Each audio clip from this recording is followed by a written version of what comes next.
Hello दोस्तों, comics hero channel पर आप सभी लोगों का स्वागत है। हमारी आज की कॉमिक्स है मनोज कॉमिक्स की पेशकश मटके शाह और बबूल की जड़। तो दोस्तों, जैसा कि आप इसके कवर पेज पे देख रहे हैं, ये मटके शाह और बबूल की जड़ का कवर पेज है और ये पार्ट 1 है। तो चलिए दोस्तों, शुरू करते हैं। मटके शाह और बबूल की जड़। एक था गांव, नाम था उसका भैंसरोली। भैंसरोली में रहता था एक आदमी, नाम था उसका मटके शाह। असली नाम तो उसका कुछ और था, मगर वह मटके बेचता था, इसी कारण से उसका नाम मटके शाह पड़ गया था। एक बार भैंसरोली में अकाल पड़ा, ढोर डंगर भूखों मरने लगे, दूर दूर तक पानी का नामो निशान ना रहा। बस प्राण बचाने के लिए गांव वाले गांव खाली करके जाने लगे। मटके शाह भी वहां रहकर क्या करता। लगता है कुछ ही दिनों में पूरा गांव खाली हो जाएगा। मैं भी कोई और ठौर ठिकाना देखूं, यहाँ रहा तो भूखों मरना पड़ेगा। फिर उसने भी बिस्तर बोरियां बांधा, रास्ते में खाने के लिए दो चार रोटियां पोटली में बांधी और चल दिया। चलते चलते शाम हो गई और गांव काफी दूर छूट गया। दिन छिपता देख मटके शाह बबूल के एक पेड़ के नीचे बैठ सुस्ताने लगा। ओह, बहुत थक गया। थोड़ी देर बाद उसे भूख लगी। झट उसने अपना झोला खोला, रोटियां निकाली और गपागप खाने लगा। भूख लगी हो तो सूखी रोटियां भी कितनी स्वादिष्ट लगती हैं। फिर उसे प्यास लगी। दूर एक झरना था, वहां जाकर उसने पानी पिया। ओह, पेट भर गया। सुस्ती आ रही है। अंधेरा होने लगा था। मटके शाह ने बबूल के पेड़ की जड़ में चादर बिछाई और लेट गया। मगर ठंड लग रही है, सूखी लकड़ियों के अलाव बना लूं तो अच्छा रहेगा। मटके शाह ने इधर उधर से बीनकर सूखी लकड़ियां इकट्ठी की और बबूल के पेड़ के तले उन्हें इकट्ठी कर दिया सलाई से जलाने ही जा रहा था कि ठहरो भाई, इन्हें मत जलाओ। हम्म। मटके शाह साहसी था, इसलिए डरा नहीं। कौन हो तुम? सामने आओ। मटके मगर सामने कोई नहीं आया। इस बार भी पेड़ की फुनगियों से आवाज आई। पेड़ के नीचे आग मत जलाओ, मुझे तकलीफ होती है। मटके शाह को मजाक सूझा। वह था भी मजाकिया। देखो भाई, अगर तुम सामने नहीं आओगे तो मैं आग यहीं जलाऊंगा। अरे ठहरो भाई, मैं इस बबूल का भूत हूँ। तुम आग जलाओगे तो बबूल जल जाएगा, बबूल जल जाएगा तो मैं कहाँ रहूंगा, बोलो। तुम कहीं भी रहना भूत भाई, मुझे ठंड लग रही है, ठंड। अगर आग ना जलाई तो मेरी कुल्फी जाएगी जम। मैं आग जलाता हूँ। ठहरो ठहरो, तुम्हें जो चाहिए मांग लो, बस यहाँ आग न जलाओ। तो भाई मटके शाह लगा सोचने की क्या मांगे। वह सोचता रहा सोचता रहा। जब कुछ भी दिमाग में ना आया तो भूत भाई, मेरी तो अक्ल काम नहीं करती, तुम ही कोई अच्छी सी चीज़ दे दो। भूत भी पूरा मजाकिया था, तुरंत बोला, अच्छा तो सुनो, बबूल के इस पेड़ की थोड़ी सी जड़ काट कर ले जाओ। जब भी तुम इस जड़ को किसी से छुआ कर कहोगे चिपक जा, तो यह तुरंत उससे चिपक जाएगी और तब तक नहीं छूटेगी जब तक तुम छूट जा नहीं कहोगे। भूत की बात सुनकर मटके शाह खुशी से उछल पड़ा। उसने बबूल की मोटी सी रोए वाली जड़ काट ली और उसे कंधे पर रखकर वह आगे चल दिया। चला चल चला चल, हो गई दोपहरी। मटके शाह थक गया, भूख भी लग गई आई। तभी उसे एक कुआं दिखाई दिया। यहीं ठहरकर आराम भी कर लूं और कुछ खा पी भी लूं। मटके शाह वहीं बैठ गया। रोटियां निकाली ही थी कि एक मोटा ताजा कुत्ता दुम हिलाता वहां आया। भाग भाग, दूर भाग। मगर कुत्ता क्या, समझे मटके शाह की भाषा। यूं भी वह जमींदार का कुत्ता था। जमींदार जा रहा था दूसरे गांव, उसका कुत्ता आधम का मटके शाह के दस्तरखान पर आ गया तो जाने का नाम नहीं ले। अरे मान जा कुत्ते भाई, रोटियां गिनती की हैं और भूख बहुत तेज है, उफ। अच्छा ले, एक टुकड़ा खा ले। मगर कुत्ता था शायद पेटू, टुकड़ा टुकड़ा कर पूरी रोटी डकार गया। फिर भी भौं भौं करता वहीं डटा रहा। मटके शाह को गुस्सा आ गया। उसने झट बबूल की जड़ जड़ वाले सिरे से कुत्ते के मुंह पर लगाई और कहा, चिपक जा। भाव भाव भाव। मटके शाह का यह कहना ही था कि बबूल की जड़ कुत्ते के मुंह पर चिपक गई। बेचारा कुत्ता बौखला उठा, कूं कूं करता उधर भागा जिधर जमींदार था। कूं कूं कूं। कुत्ते के मुंह पर जड़ अटकी देख जमींदार भी चकित रह गया। उसने पहले तो स्वयं उसे हटाना चाहा, मगर कूं कूं कूं जब वह ना हटी तो उसने अपने आदमियों की मदद ली। सभी ने उसे मिलकर खींचना चाहा, किंतु असफल रहे। कूं कूं कूं। तभी किसी ने जमींदार को बताया कि यह सारी शरारत मटके शाह की है। गांव के बाहर बैठा है, वह कोई मक्कार है, उसी ने आपके कुत्ते के मुंह पर इसे चिपकाया है। तुरंत जमींदार अपने लठैतों को ले मटके शाह के पास आ धमका। तुम मुझे नहीं जानते, हड्डी पसली एक कर दूंगा। बताओ क्यों किया ऐसा मजाक मेरे कुत्ते के साथ। ओह, तो तुम हो मालिक इस लालची कुत्ते के। मुंह संभाल कर बात करो, मेरे कुत्ते को लालची कहा तुमने। बनवारी, दे एक लट्ठी से। लठ संभाले बनवारी आगे बढ़ा। मटके शाह ने देखा कि जमींदार दोनों हाथों से कुत्ते के मुंह पर चिपकी जड़ को हटाने की कोशिश कर रहा है। झट उसने कहा, चिपक जा, और फुर्ती से पीछे हटकर कुत्ते के दूसरी ओर चला गया। मटके शाह उस फुर्ती से हटा था कि बनवारी का लठ कुत्ते पर पड़ा। कुत्ता एक बार चीखा, फिर पूरी तेजी से दौड़ पड़ा। जमींदार के दोनों हाथ जड़ से चिपके थे, इसलिए वह भी कुत्ते के साथ साथ कभी घिसटता कभी हवा में लहराता उड़ने लगा। बचाओ बचाओ! चारों ओर शोर मच गया। इस विचित्र दृश्य को सैकड़ों गांव वालों ने देखा। जमींदार को सबक सिखाकर मटके शाह ना जाने क्या सोचकर जमींदार के गांव में गया। उसे देखकर सभी चकित थे। सभी की उंगली मटके शाह की ओर उठ रही थी। जादूगर है, यही है वह, कोई सिद्ध है।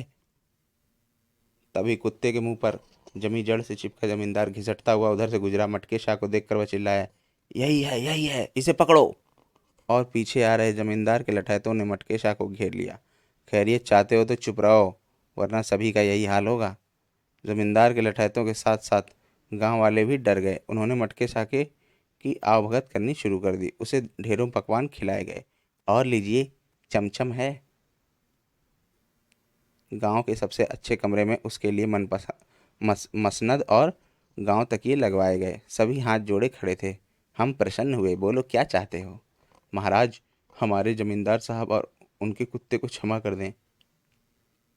एक शर्त पर कर सकता हूँ, मुझे ढेर सारा दूध देने वाली एक भैंस दे दो। मरते क्या ना करते। गांव वाले ने उसकी शर्त मान ली। गांव की सबसे अच्छी भैंस को लेकर मटके शाह जमींदार की हवेली पर गया। तब तक लठैतों ने घेर घार कर कुत्ते को पकड़ लिया था और उसे रस्सी बांध कोठरी में बंद कर दिया था। जमींदार की हालत बहुत पतली थी। तभी छूट जा, छूट जा! मटके शाह के इतना कहते ही कुत्ता और जमींदार जड़ से आज़ाद हो गए। मटके शाह जड़ को कंधे पर टिका भैंस की रस्सी थामे हवेली से बाहर चला गया। उसके बाहर जाते ही जमींदार अपने लठैतों पर बरस पड़ा। तुम सब निकम्मे हो, बित्ते भर के उस आदमी तक को सबक नहीं सिखा सके। वह हमारी भैंस ले गया, कौन लाएगा उसे वापस? जमींदार के सेवकों में 3 ठग भी थे। वे अपने आप को दुनिया के सबसे महान ठग समझते थे। वे बोले, हम लाएंगे सरकार। अगर तुम उस बदमाश से हमारी भैंस वापस ला सके तो तुम्हें 100-100 रुपये इनाम दूंगा। तीनों ठग कच्चे रास्ते से होते हुए मटके शाह के पास जा पहुंचे। तीसरा ठग पेड़ की ओट में छिप गया। 2 ठग मटके शाह के सामने पहुंचे। अरे, यह भैंस तो मेरी है, देखा, यह दुम हिलाती है।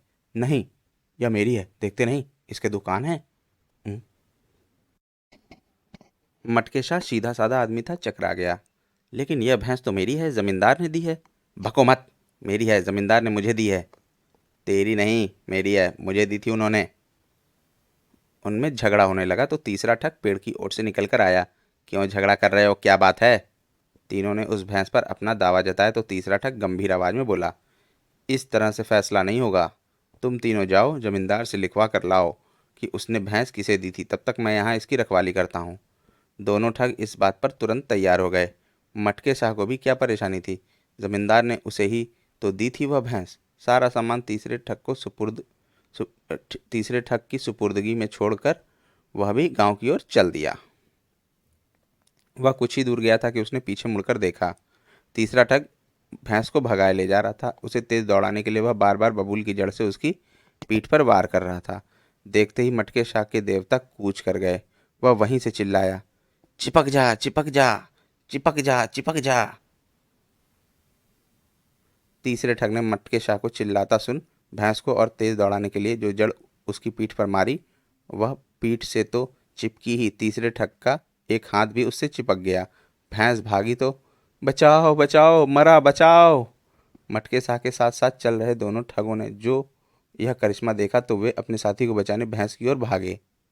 किसी तरह से भैंस को पकड़कर उन्होंने एक पेड़ से बांध दिया, किंतु ना तो वे उसकी पीठ पर चिपकी बबूल की जड़ को छुड़ा सके, ना जड़ से चिपके अपने घायल साथी को ही अलग कर सके। तभी उन्होंने मटके शाह को मुंह लटकाए उधर आते देखा। च च यह तो बहुत बुरा हुआ, बेचारा बुरी तरह घायल हो गया। हमदर्दी मत जताओ, हम आपके हाथ जोड़ते हैं, हमारे साथी को माफ़ कर दो। अब हम किसी का बुरा नहीं करेंगे। अपने सारे कपड़े दे जाओ, माफ़ कर दूंगा। इसके अलावा चारा भी ना था। ठगों ने अपने सारे कपड़े उतारकर मटके शाह को दे दिए। कच्छे पहने वे रोते धोते गांव की ओर भागे तो मटके शाह हंसा, खूब हंसा, फिर आगे बढ़ गया। चलते चलते सारा दिन बीत गया। थकावट से मटके शाह चूर हो गया। दिन भी छिपने लगा था। सोचने लगा, कहीं सिर छिपाने की जगह मिले तो रात भर ठहर जाऊं। फिर उसने इधर उधर देखा। दूर उसे किसी बड़ी हवेली का खंडहर दिखाई दिया। वहीं चलूं, कहीं ना कहीं तो ढंग की जगह मिल ही जाएगी। बस मटके शाह को खींचता बस मटके साहब भैंस को खींचता हवेली के उस खंडहर की ओर बढ़ चला। चल चल, नखरे मत कर। खंडहर नुमा वह हवेली बहुत बड़ी थी। उसका अधिकांश भाग टूटा फूटा था। उस पर घास फूस और पेड़ पौधे उगे थे। सुनसान हवेली बड़ी भयानक लग रही थी। पता नहीं किसकी हवेली होगी यह। अब तो बस भुतहा खंडहर सी लगती है, अंदर चलूं। भैंस को घसीटता मटके शाह हवेली का टूटा फूटा दरवाजा पार करके अंदर घुसा तो चमगादड़ों की पूरी सेना पंख फड़फड़ाकर उड़ने लगी। लगता है सदियों से यहाँ किसी के पैर नहीं पड़े। कमरे को पार कर वह दूसरी ओर निकल आया। वहां खुला आंगन था, घास फूस से भरा हुआ। चारों ओर चौड़ी गैलरी थी। जरूर किसी बड़े आदमी की हवेली होगी यह।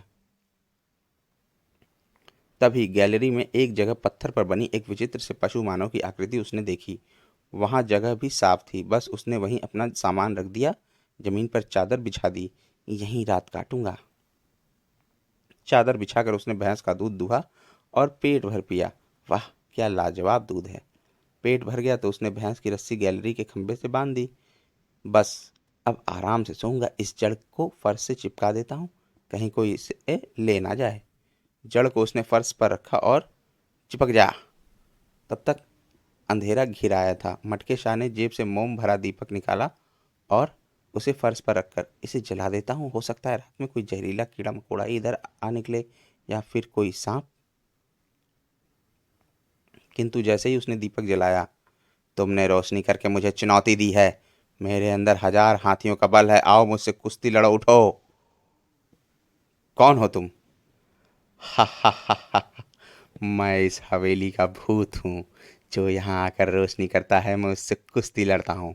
यदि वह मुझे हरा देता है तो मैं उसे मनचाही चीज देता हूँ। हार जाता है तो उसे मार डालता हूँ। मुझे आज तक कोई नहीं हरा सका। ठहरो, मुझे सोचने दो। सोचना क्या है, अब तो तुम्हें मुझसे कुश्ती लड़नी पड़ेगी, क्योंकि तुमने रोशनी की है। चुप रहो, पहले कुश्ती के लिए मैदान तो साफ करो। हा हा हा। दोस्तों, मटके शाह और बबुल की जड़ का पार्ट 1 यहीं पर समाप्त होता है। और अब मिलते हैं इसके पार्ट 2 में, जिसका लिंक आपको इसके डिस्क्रिप्शन में दिया हुआ है। आपको ये कॉमिक्स कैसी लगी हमें कमेंट सेक्शन में ज़रूर बताएं। और अब मिलते हैं इसकी अगली कॉमिक्स में। धन्यवाद।